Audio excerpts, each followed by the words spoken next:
이준석 의원은 어떤 것이 가장 좀 어려운 점으로 보셨나요?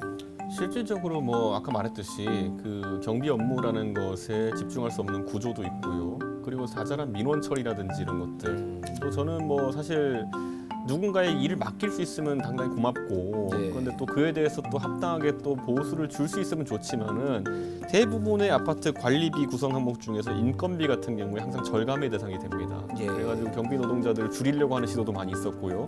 의뢰 이제 최저임금 인상이라든지 이런 이슈가 될 때는 가장 먼저 우리가 보도로 접하는 것은 뭐 이런 경계 직군에 있는 분들의 일자리가 줄어든다라는 반대 논리가 등장하게 되어 있거든요. 일전에 그리고 보면은 저희 아파트 같은 경우 이제 30년이 넘은 노후 아파트거든요.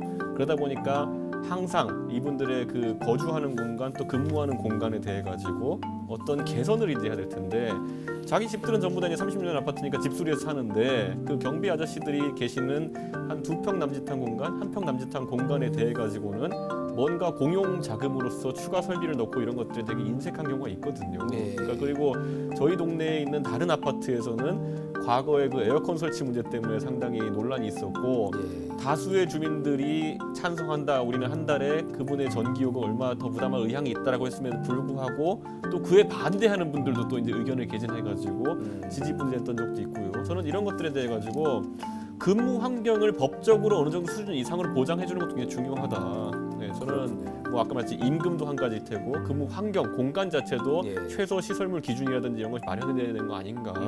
저는 그런 것들을 이번에 다 살펴봐야 되지 않을까 싶습니다. 그렇군요. 이런 일이 좀 이렇게 계속 반복이 되는 이유는 뭐라고 보십니까, 의원님? 이게 지금 비인격적 대우라고 표현을 하니까 24.4% 정도 되는 거죠. 예. 그런데 우리가 이제 그 자살이라든지 목숨을 내거는 이런 극단적인 일은 자주 생기면 안 되죠. 예. 그리고 사실 자주 생기지 않습니다. 그런데 이게 이제 경비원에 대한 인식이 지금 어떻게 되어 있냐면 그냥 고령에 뭐 어딘가에서 퇴직한 분이 갈 곳 없어서 경비원이 되는 거라는 인식이 팽배해 있는 거예요. 예. 그러니까 경비라는 그 작업이 아파트 주민들에게 절실하게 느껴지질 않는 것이죠. 예. 그래서 사실은 경비원이 무슨 역할을 하고 아파트에 어떻게 필요하고 우리의 편안한 삶을 위해서 이런 인식 제고도 필요한데 아직 그런 인식이 없는 것 같습니다. 그리고 이거 사실은 제가 거듭 말씀드리지만 이건 우리나라의 정당 구조도 원인이 정당 구조요. 네, 이게 왜 그러냐면 2004년에 민주노동당이 떴습니다. 예. 근데 거기에 노동이라는 이름이 들어갔어요. 맞습니다. 그런데 그 이후에 진보 정당들이 노동이라는 이름을 쓰지 않아요. 네, 그런데 유럽 국가들을 보면 진보 정당이 제1당이 노동이라는 이름이 들어간 정당들이 한때는 다 제1당이 되고 이렇잖아요. 뭐 영국의 노동당도 그렇죠. 있고요. 대표적이죠. 근데 우리나라는 특별하게 북한의 존재로 인해서 노동 가치가 이제 과거의 노동운동, 폭력, 뭐 이념 이런 식으로 연결되면서 노동이란 이름을 정당에 넣을 수가 없는 그런 상황인 거죠. 조선 노동당이 있으니까 또 뭔가 그렇죠. 연상을 시키는 예, 것도 예. 있어요. 그래서 예. 이러다 보니 노동이라는 가치를 적극적으로 대변할 정당이 활동하기 어려운 구조인 것이죠. 그리고 이게 사실 저는 가장 근본적인 문제라고 봅니다. 예. 왜냐하면 정치라는 게 나의 이해를 대변해 주는 건데 지금 우리나라는 비정규직의 이해를 대변하는 정당이 있냐?